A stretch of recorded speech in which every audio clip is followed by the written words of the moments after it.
Hi Taurus, Taurians, lovely sweet Taurus friends.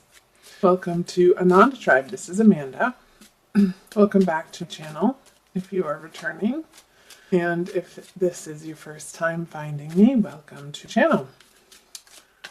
If you haven't subscribed already, excuse me, I apologize. My voice is a little crackly because I'm getting over something. I invite you to subscribe to the channel. I have been wanting to do this reading for you guys for a while because I know what was coming through the very general readings was something a little heavy. So let's see what has shifted here. This is your love reading. Couples or singles for the month of March. Taurus, Sun, Moon, and or rising signs. And as I do, I shuffle. Good news, people. The Five of Cups in reverse. The sorrow is leaving your heart.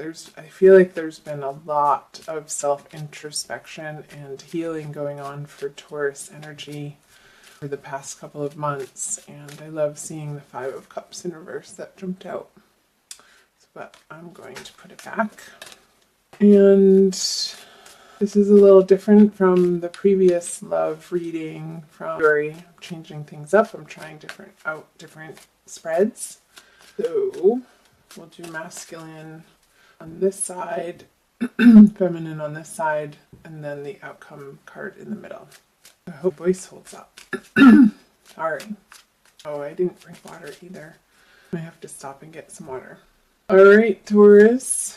Masculine conscious, masculine now, masculine subconscious, feminine conscious, feminine now, feminine subconscious, and outcome card. I just glanced at this. I haven't been doing the bottom of the deck, but you guys are getting some extra special TLC today. The Seven of Wands, standing your ground. Again, standing up what you know for what is right, standing up for yourself in love situations, whether coupled, singled, separated. Jump in. So let's do masculine first. The Death card and Hierophant for the feminine energies. So masculine Taurus is definitely undergoing a major transformation in their everyday life. And this has been in the works. I don't feel like this is new energy. You guys have been going through this. But the Death card is a card of transformation. So it's like the phoenix rising from the ashes. And you're getting to the other side. The sun is rising through these two towers. And there's triumph, there's success, there's renewal in the Death card. It's not a negative card at all in my eyes. Let's see what's underneath the surface. The Justice.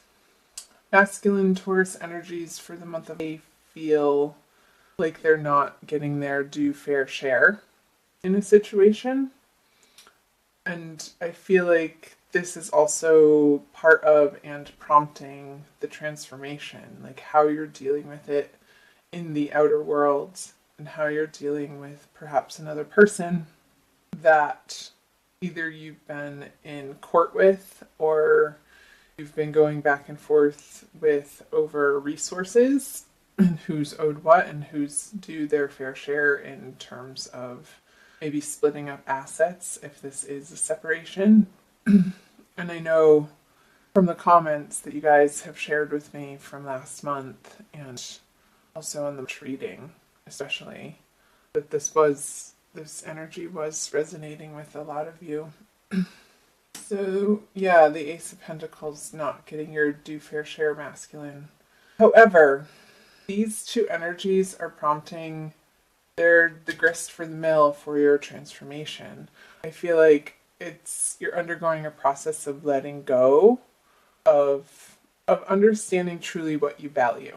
Standing your ground in a way on the things that you're not willing to budge on but also understanding that some flexibility is needed for your peace of mind, for your experience in from moment to moment of your life and what you're having to deal with and go through and face, that some of these resources aren't worth your time and energy. And this has been, again, a process that you've been dealing with. So, it could be more information once I uncover the feminine side. So the Hierophant. Feminine Taurus, I feel like with the Justice card over here, you're heavily relying on solid structures that have been around a while, and people and places and communities that feel supportive to you through the month of March. And I feel like that is a very good idea. And it's also for the feminine coming back into a place of your own solid foundation and how those outer resources are supporting you to feel like you have enough and everything's going to be okay. And so I'm getting the infinity symbol, like one feeds into the other, and the more that you can surround yourself with uplifting, positive messages and people who have awesome things going on and support structures that can help and move you forward in a new and better and correct, right direction for you. Let's see what the subconscious energies are. The Lovers. Yeah, this is definitely a love reading. And again, I feel like the general reading was very much about love, so you might want to check out that video too if you haven't already. So with the Lovers in reverse, these are these are 4 major arcana cards.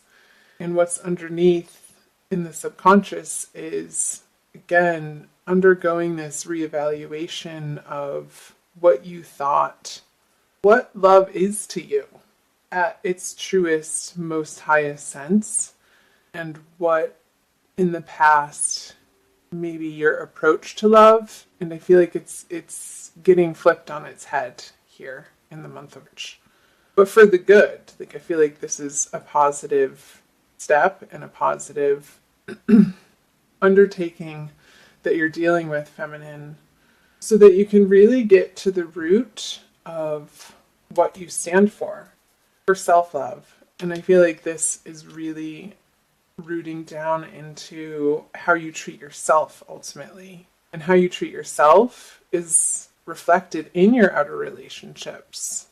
The people and situations and circumstances that show up in your life act as mirrors for you to either practice self-love or boundaries. It's just all like your experience within, your outer experience is reflected from how you are experiencing your internal world. That always starts with our self-conversations. So I feel like with the Lovers in reverse in the subconscious part of the spread Taurus feminine, that is, I feel like the Hierophant energies are allowing you to explore that in a very deep and profound way. And that's a good thing.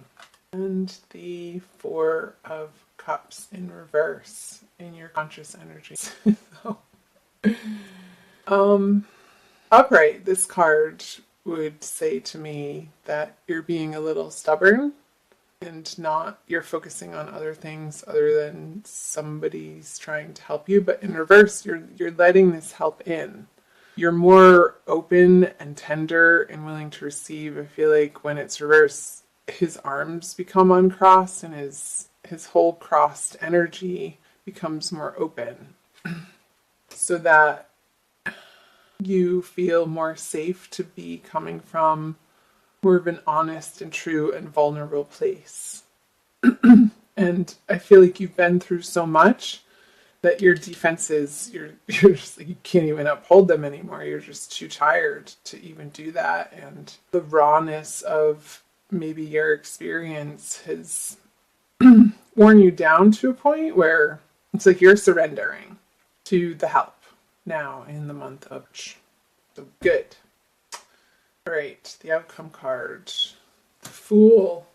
Not quite ready to take on a new adventure. I feel like this process, it's today, recording this on March 12th, so we're near the middle of the month, is still needing to be dealt with, Taurus, before this energy can be flipped over, which is fine, because you only want to start new things when all of the loose ends of your past are to the point where your heart feels okay enough for it to be extended out, maybe into a new relationship or a new prospect or back into the dating world. I feel like for Taurus, both masculine and feminine is a lot about understanding what you value in terms of love and also working out the details of finalizing something from your past that needs to be put to rest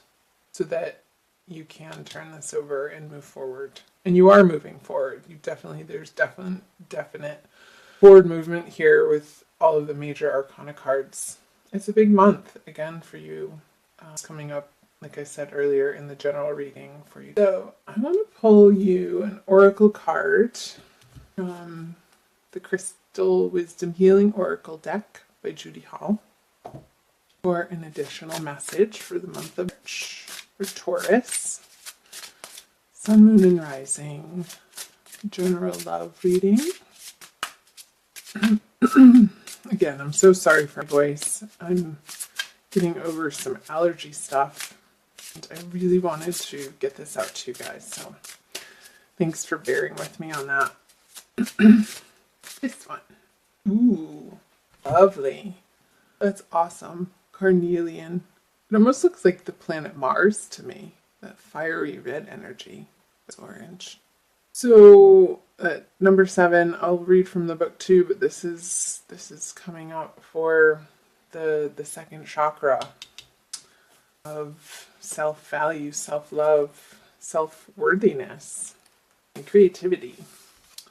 Carnelian protects against glamours, which are spells. Which I don't know if I believe that. In spells, I mean. Envy and the evil eye. Bringing good fortune to the wearer, it prevents blood from rushing to the head to cause precipitate action. The self-understanding is you have the ability to remain calm during disputes and the self-control not to follow the crowd. Courage in the face of danger comes from inner strength, not foolhardiness. Your family means a lot to you. Your sexual drive is strong. Lust or aggression has been a problem in a past life. Direct it toward creativity and raising Kundalini. The divination message is be eloquent, creative, and bold. This card. Do not back down. Trust your intuitive perceptions. Distinction in your career lies ahead. Be a mentor. Alleviate stress and take time to play. You are a tower of strength during sorrow. Remember that 5 of Cups card flipped out in the beginning in reverse? These towers, here the sun rising behind them. Stay anchored in the present. Let go of emotional ties or outdated projects holding you back. Beware a charismatic person. So, let me flip back to that. Remain calm during disputes. So, masculine, and I believe that we all have masculine and feminine in us, whether you're male or female. So this doesn't necessarily mean male, and this necessarily doesn't mean female. It can cross over. So remain strong in disputes and eloquent, and be sure you know what you're fighting for. Are you just fighting for the sake of fighting, or are you fighting for your true ultimate values? And not from a place of past hurt, but stand your ground in a way that you are standing up for love for yourself and your loved ones, and having the best interests in mind for everybody. So comment below, Taurus. I'd love to hear from you. I always love hearing from earthly angel Tauruses. And I invite you to subscribe again if you haven't already. There's a new channel on YouTube for me. And like and comment below. And I'm sending you so much love and so many blessings for the month of Taurus. Much love.